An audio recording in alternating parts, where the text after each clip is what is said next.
Y'all, I am so excited to bring this next guest to you. Her name is Jeannette Cantrell. Now, let me just tell you, if you have ever thought that I looked great in any of these episodes, Jeannette is my stylist and she is amazing.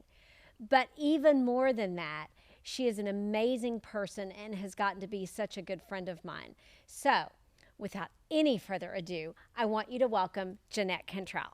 Oh, it's so exciting to be here at your show. And you look amazing. Thank you. You look amazing. Is it weird to be sitting in the chair and not be able to shush this and that and move my hair around? Yes, kind of weird, yes. Yeah. But good. I feel so honored to be on your show. Oh, but you look so amazing. Your earrings and that dress just look gorgeous. Thank you. Well, you know. So. I just threw something on. Oh, I know. But you look amazing. Let's start with start at the very beginning, right? Let's start at the beginning. Tell us about, your family growing up. Where'd you grow up? Well, I grew up in West Texas. I was a family of 5. I'm the middle child. I'm the black sheep. Real surprise right there. But in a really great, I would say pretty healthy family. Yeah. So it was really cool. My mom was a teacher. My dad was a football coach until he got into the oil business, which sent us to Houston. Yeah. And we came to Houston right before the oil bust. And so they've married to each other? Since high school, yes. And even still today? Together, yes. They don't believe in divorce. Yeah. I'm the first one in my family that's been divorced, but we'll talk about that later. We're going to get to that, right? All right. So, and you have siblings? Yes, I have an older sister who's a biomedical engineer, and my younger brother who's kind of he's just a sales guy, but he does really well. He's a bubba. Yeah, yeah. Where'd you go after high school? I went to A&M, Texas A&M. Whoop! So I didn't go to A&M. I don't get to do that, but I'm a Baylor Bear, so I can do my Bear. Yes.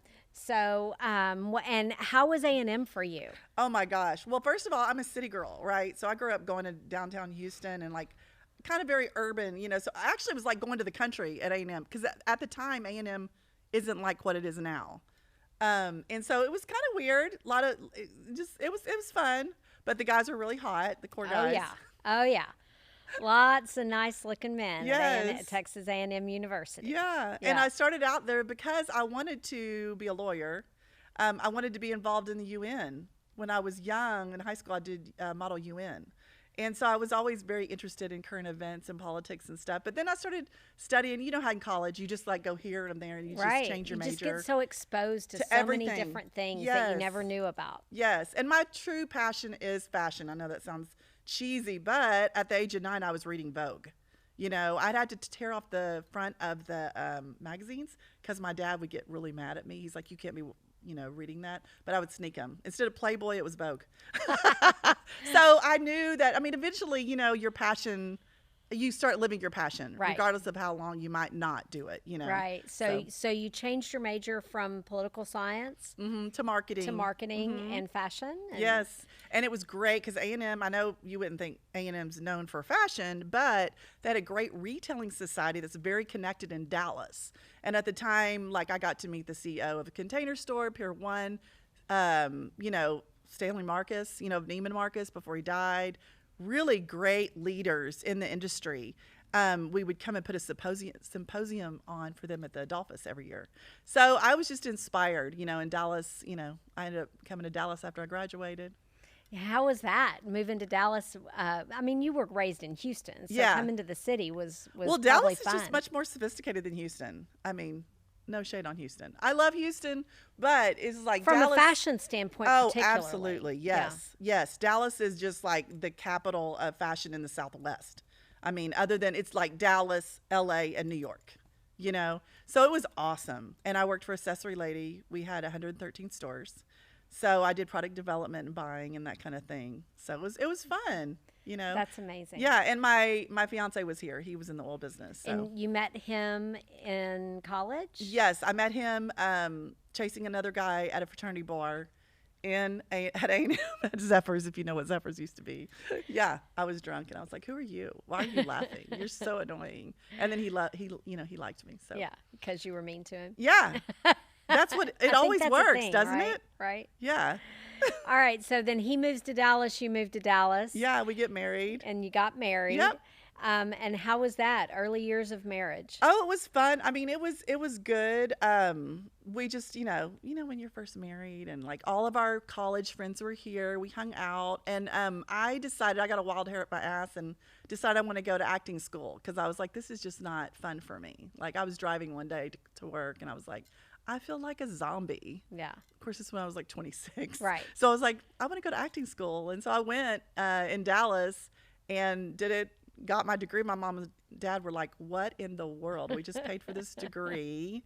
You're leaving your career. I'm like, And yeah, now we're getting let's another do degree. it. Yeah. And then, but I got an agent and started acting in Dallas. You started doing commercials and stuff here? Started doing commercials, small films, indie films, Walker, Texas Ranger, things like that. You were on Barney. Did you meet Chuck Norris?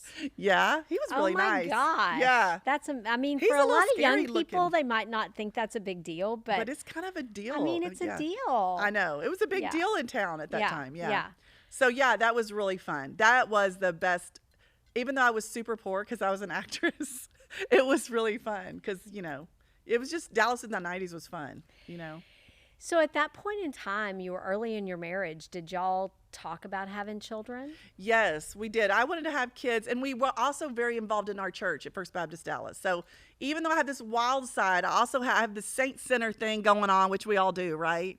So I was always in church and always, I love Jesus. He's my main homeboy. But yeah, we were at First Baptist Dallas, and everybody in our young marrieds group was getting pregnant, and I'm like, what the heck? Hello, can you send something my way? Were y'all trying? Yeah.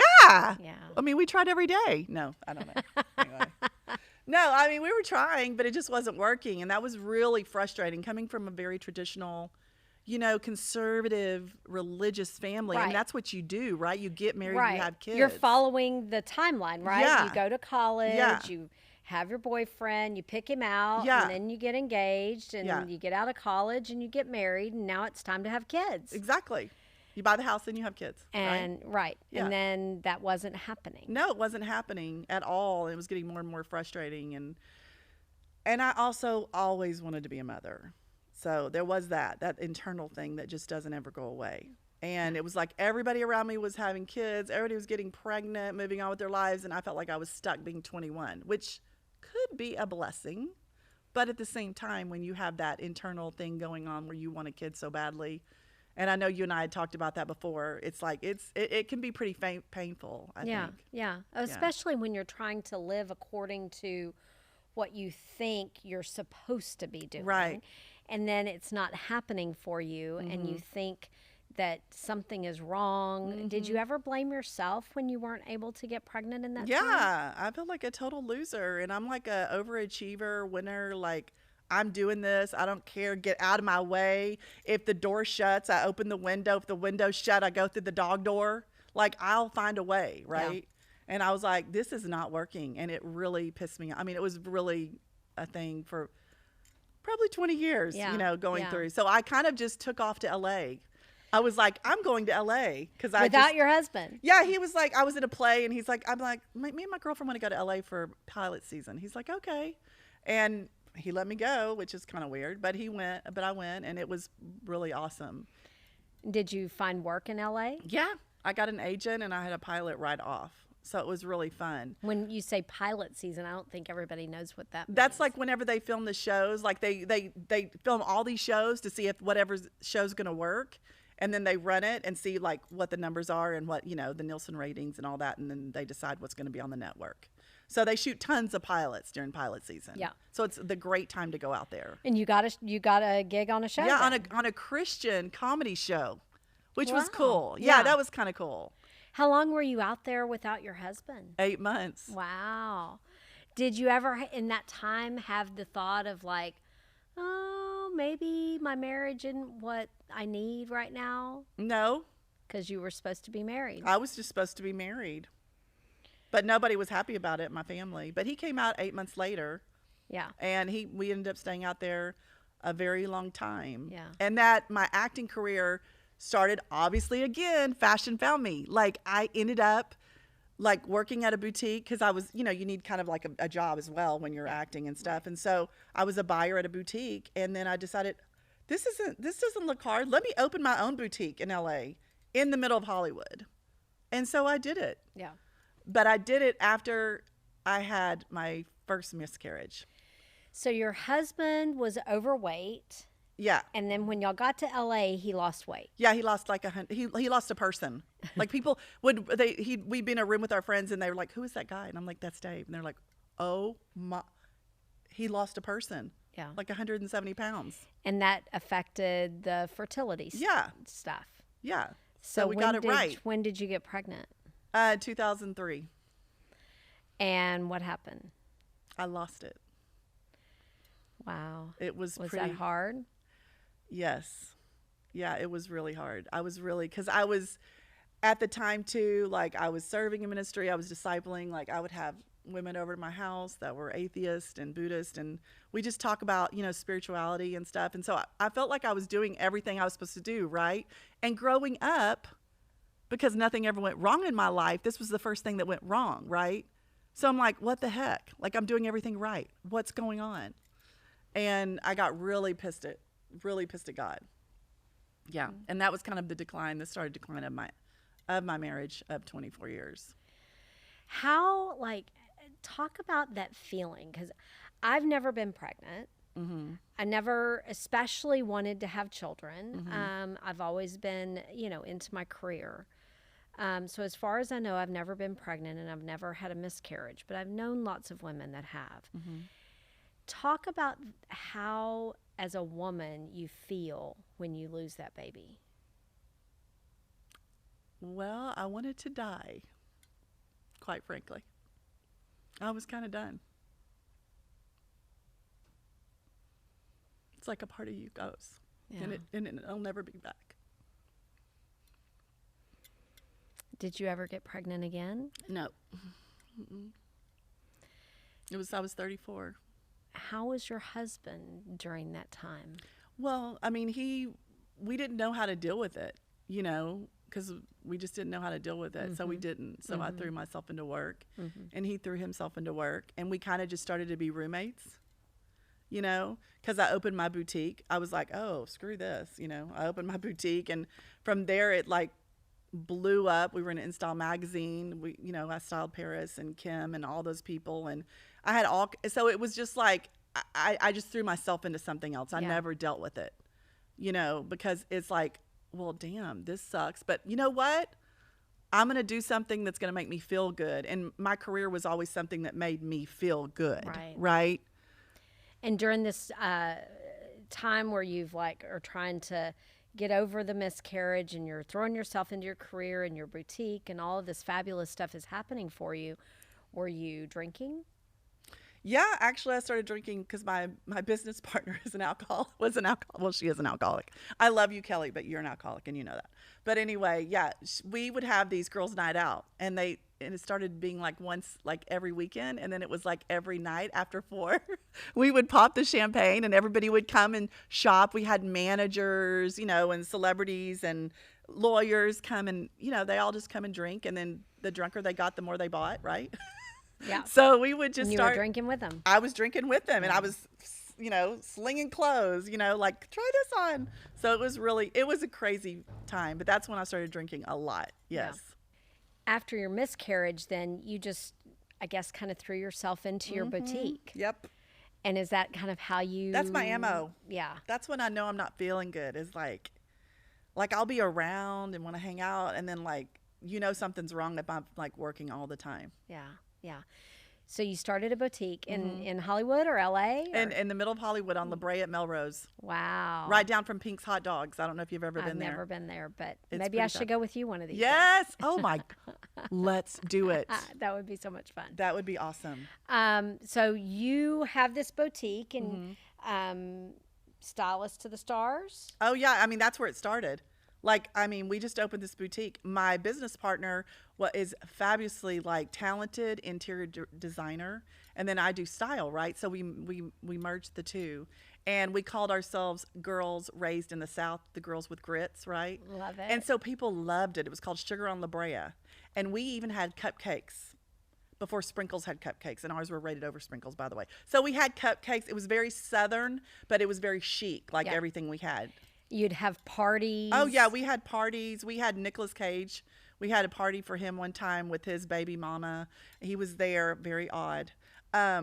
We always had party, and then people wanted to have parties at our boutique, which is crazy, you know, press events and things like that. So Paris probably was the biggest person to come in, Sierra, you know, all kinds of people. Yeah, Kim. Just Kim throwing before, out all these first well, Kim names. before she was Paris's assistant. She basically sold Paris's stuff on eBay, all the swag she got, right? So she was basically her closet organizer. Oh my goodness. That's how Kim started. Wow. Yes. And so Paris had bought a dress for me, and then she called me, and I thought it was Kim Stewart, Rod Stewart's daughter. And she said, no, Kim Kardashian. I'm like, who is this? You know, she wanted to buy the same dress. So yeah, that's how it all started. Then it blew up. Yeah. So it was the best and worst of times. It could be magical. You never knew who would walk through the door. You never knew what show was going to call us. We started doing e-news, style segments for Extra, for House of Style. I mean, everybody wanted to come and shoot in our store and have us like host it. So that's kind of where I started merging my two talents. And meanwhile, you're drinking all the time. Yeah, pretty much. Yeah. Mm-hmm. Enjoying the bubbly. Enjoying the bubbly. Mm-hmm. I do like bubbly. I like the bubbly. Yeah. Mm-hmm. Yeah. So what happened to the boutique? You don't have a boutique anymore. No, well, we had it, but then 2008, 2009 hit, you know, and also in conjunction with that was the writer strike. Right. And there was like a producer strike. So like everything shut down, and that was my clientele. Yeah. So it just everything. I think over 55 stores on La Brea shut down within like 4 months of each other. It was like a ghost town. It was sad. Yeah. So we decided to shut down. We could have kept going, but there was a lot of you know, when you get into business with people and business partners, you either got a good one or a bad one, and most of them just don't work out. It wasn't working. Yeah. Okay. Yeah. She had a different idea of money. Yeah. Okay. So anyway. So shut No down the shade there. boutique. Yeah, we decided to shut it down, and then I moved back to Texas because I was just kind of done. I'd been in LA, and I kind of came to the end of my rope, right? Yeah. You know, and having to face some things. So I came back broke, barren, and bankrupt to Texas to start over. Oh, and you're still not really confronting the grief that you felt over losing your baby, or the problems in the marriage. No, not at all. Yeah. Not at all. In fact, it made it worse because he didn't want to move back, and I made him. Yeah. So then his resentment got even worse when we got back. How long had y'all been back before the marriage fell apart? 10 years. Wow. So in the meantime, y'all moved back to Dallas, and you decided to adopt. I thought that would be great. Well, I was at my 20th reunion, I think, or something, and one of the girls was like, why in the heck would you come back to Texas? Like, you were doing all this stuff, and I was like, obviously, like, the economy tanked, but other than that, I want to have kids. And we did. I went to an infertility specialist again here, and that's when he gave me the bad news in Irving. I'll never forget. I felt like someone like had punched me in the gut. He said, you're never going to have kids together, and here's a list of donors. And I was like, what? So wait, but I never told David. He So, still doesn't know. Oh, oopsie. I hope he doesn't listen to this. So You get things out of people. You know that? Well, I do my best. Oh my gosh. I mean, I have been asking people questions for 30 I years. know. You're kind of a badass. So you found out that the two of you together were never going to have children together. And so you decided to adopt. We decided to adopt, yeah. And it came from Houston, where they rescue abused and neglected children at Casa de Esperanza. And it just happened. It was just a kind of a God moment to where we met Isaiah, and he was 4. He was given up on his birthday when he was 3 years old. Oh my goodness. He sat in the bed for the first 2 years of his life so badly that the back of his head was flat. So he had a lot of emotional issues, but he came and he was our baby. You know, he was our first child, and it was like, and he's African American, so it was a little different. This is before Angelina Jolie and all that. So it was the way people looked at me. Actually, that's the first time too, and we could talk about this all night, is I recognized racism. Yeah. Being a white girl in a middle class like Yeah. family, never even Right. experienced it, right? Had no clue. And then I got Isaiah, and it's like, holy crap. Right. This is Did horrible. people look at you differently? Oh, they treated me. I had friends that didn't want to hang out with us anymore, didn't want to go to dinner anymore. Oh, my goodness. I had neighbors that called him all kinds of, inappropriate words Oh, my that I Lord. had to go assume they're confront, and I they- wanted to cut them. Yeah, I was going to say, not your friends anymore. Oh, And Rockwall, where I live at the time, was super lily white. Yeah. And so it's just it was a whole thing. It really was, like with Isaiah. It's And very eye-opening. How many children now do you have? I have 4. All and adopted? I didn't birth one of them. I'm still about 17 down here.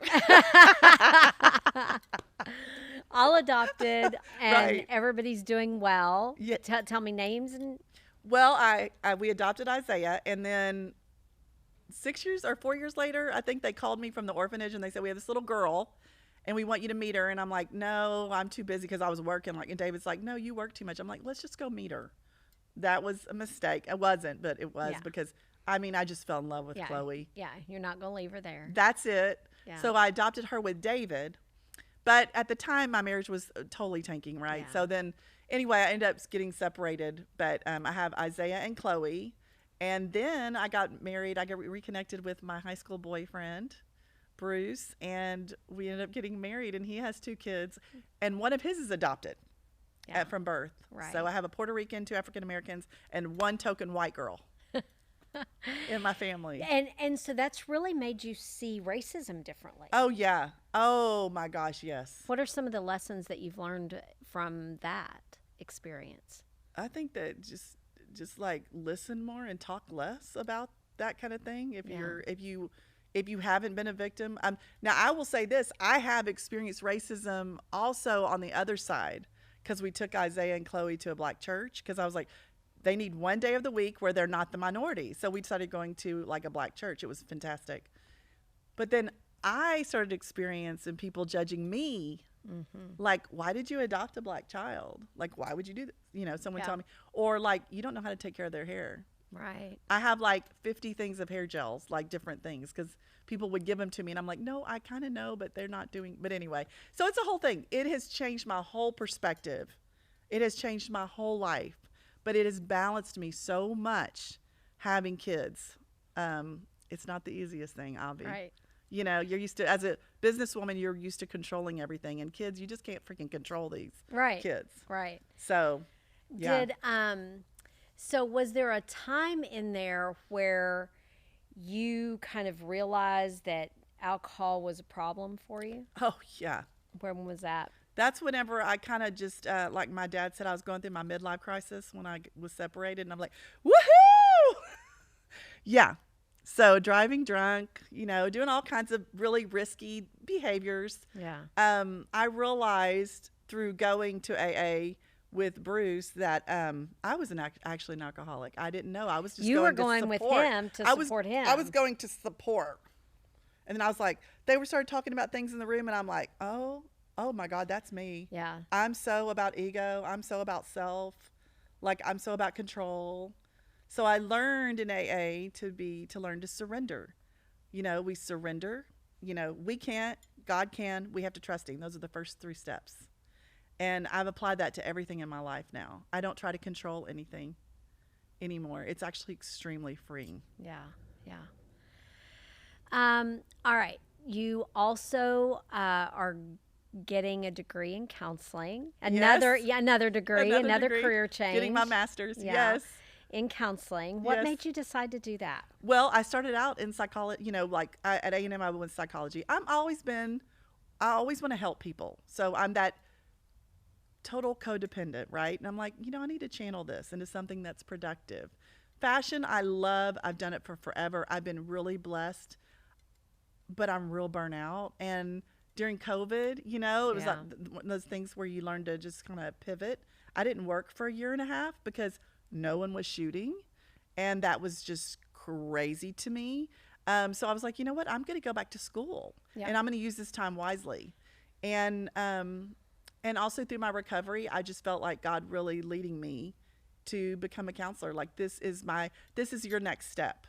And so you're going to build on everything worked with women. You made them feel good from the outside, and now you're going to learn how to help them navigate and find solutions from the inside out. Right. Right?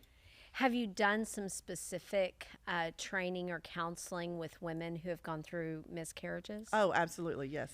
Tell me about what you tell those women from your perspective. I just tell them that there's hope, right? That there's hope on the other side of it. Because at the time you feel like you don't want to live. Like maybe not everybody was suicidal, but I was, and so I've been there.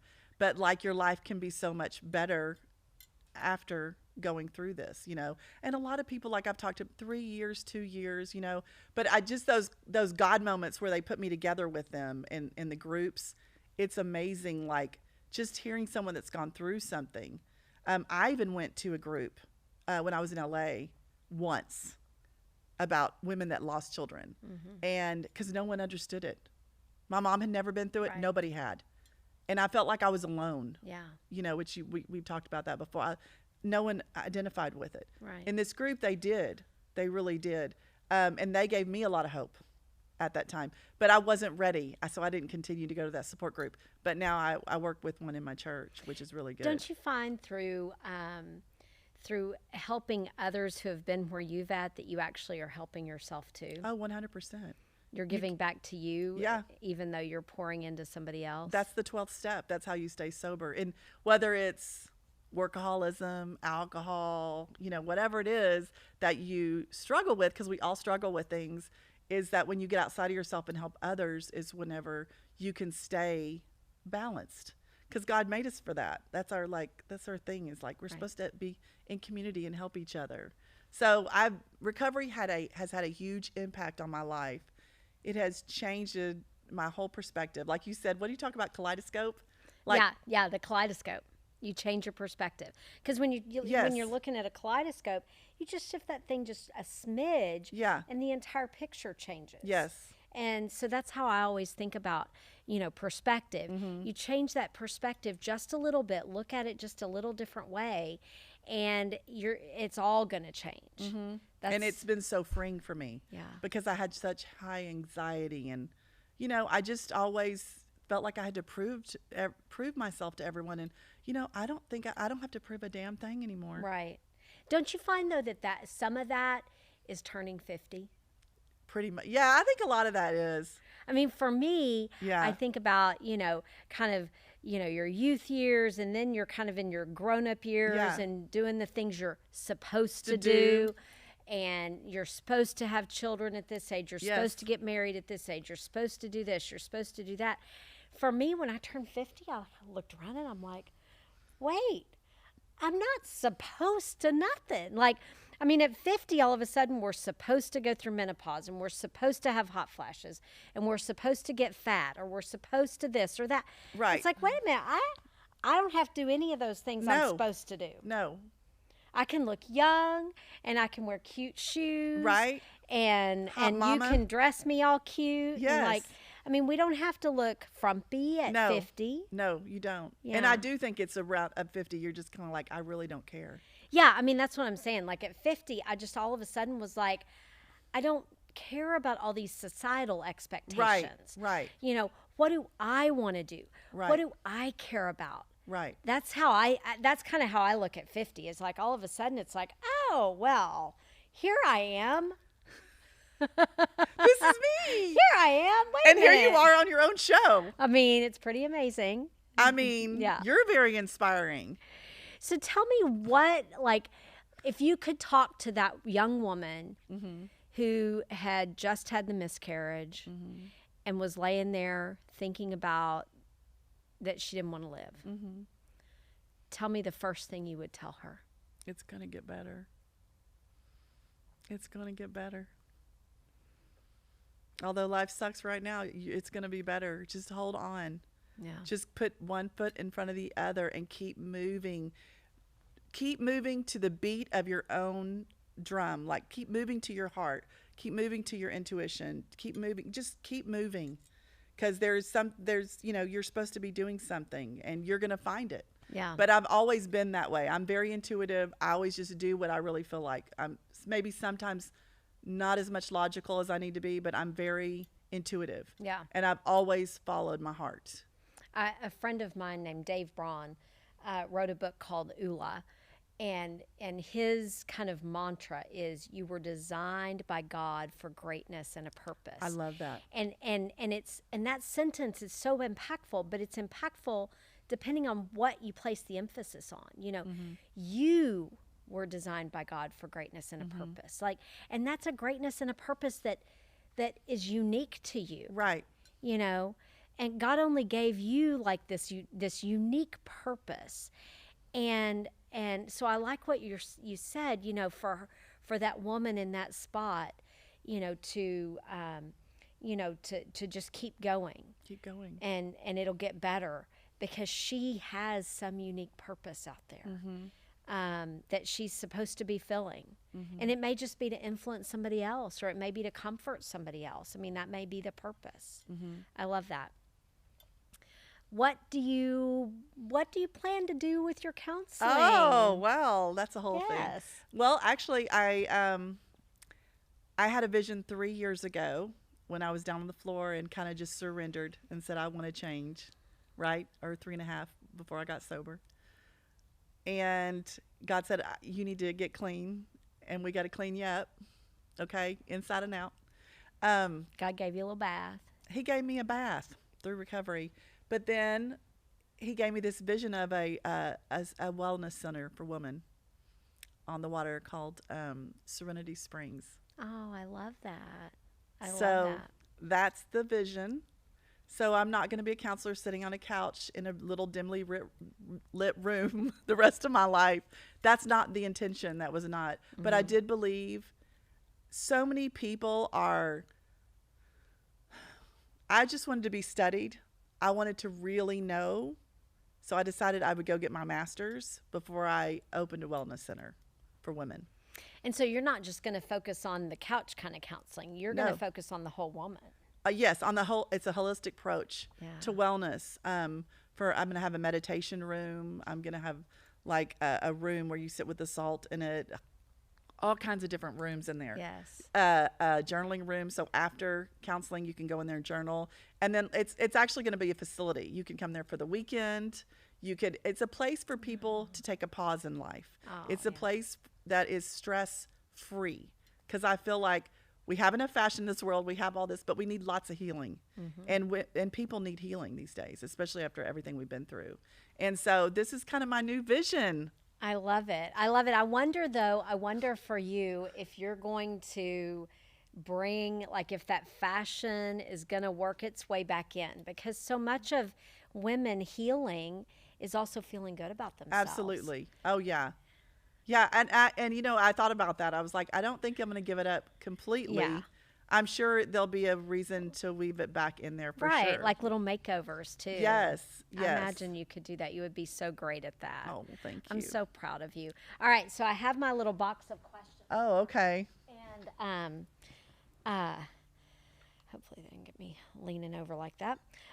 So I have my little box of questions, and so you just like dig in the middle and pick out a Okay. question, and I'll pick out a question, or Is you can this pick like out when two you're playing if you want. cards and you like Yeah. have to cut the deck? I know, right? We're Yeah? cutting the deck, and so if you don't like the question, ooh. Oh my gosh. This is so cool. Oh, is it a God moment? Yes. Okay, tell me about your question. What's your question? Okay. What lessons are most important to teach the next generation? Ooh, that's a great question. All right. Am I supposed to answer Yeah, this? you or answer it. Oh, resilience. Yes. Shit happens, right? It's going to happen in life, right? It's how you get out of it, making the lemonade out of lemons. Right. Overcoming. I Learning love how to that. overcome I think, is a skill set that will teach any child to be successful in life. Yeah. You don't keep them from their mistakes or their failures. You see how they're going to solve it and work through it and make it better and grow from it. Yeah. That's kind of how. How I would answer that, I would actually answer it with tolerance. Oh. Because I think as a society we've gotten so polarized. Oh. Yeah. I mean, on any topic, I mean, politics, D's and R's, or races, racial issues, or religion, or, I mean, any issue just about has gotten so polarized. And I feel like we have become so intolerant of other people's views. If you don't agree 100% with me, then I'm going to cancel you. I mean, this cancel culture thing from all sides. It's an It doesn't epidemic. matter which of these places you Right. land in on the spectrums. I mean, it just feels like it's become this just epicenter of intolerance. And so to me, the way I would answer that question is to teach tolerance and to listen. Yes. Part of tolerance is hearing. That's what I said. What did you learn? It's like, I learned to just be quiet and listen. Exactly. And learn. Right. And you never know what I have a firm core belief that you can learn from literally everybody. You can learn from the homeless person on the street corner.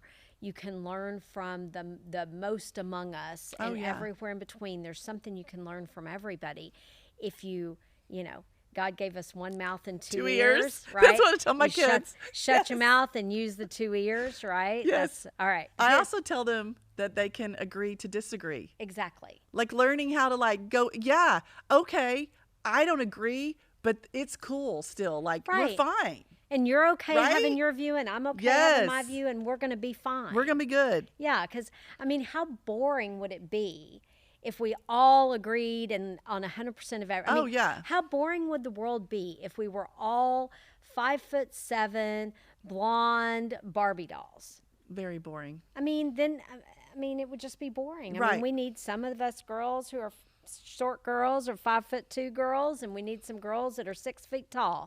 With curly hair, straight And hair, yes. all in between. Yes, ma'am. I mean, that's the diversity to me is what makes beauty. To me, beauty, and you come from an industry of where beauty is a set thing, but Right. to me, beauty is the imperfection. Oh, absolutely. The things that are not so perfect about you are the things that make you beautiful, I think. At one point, whenever I first met you, you were complaining about your curly blonde hair and how much hair you have. And that is absolutely one of the things that make you a goddess. Oh, gosh. Yeah. You're so good for my ego. All right, here's my question. Ooh, this is a good one. Okay. Would you rather have more friends or be closer to those friends you have? Oh. That's an interesting question because I could see people having different views on that. My answer to that is most definitely that I would rather be closer to the friends I have. I think fewer friends but closer. I'm 100% there with you. Yeah. I have like a total of like on one hand, like Yeah. close. Yeah. And my granddaddy, Mr. Piper, told me years ago I was in high school and I was most popular and I had all these friends, right? He goes, I'm going to tell you right now, none of those people are your friends. Yeah. You're going to be, your friends for life are going to be maybe 2 or 3. And I actually got pissed off at him. And I'm like, no, that's not true, Granddad, blah, blah, blah.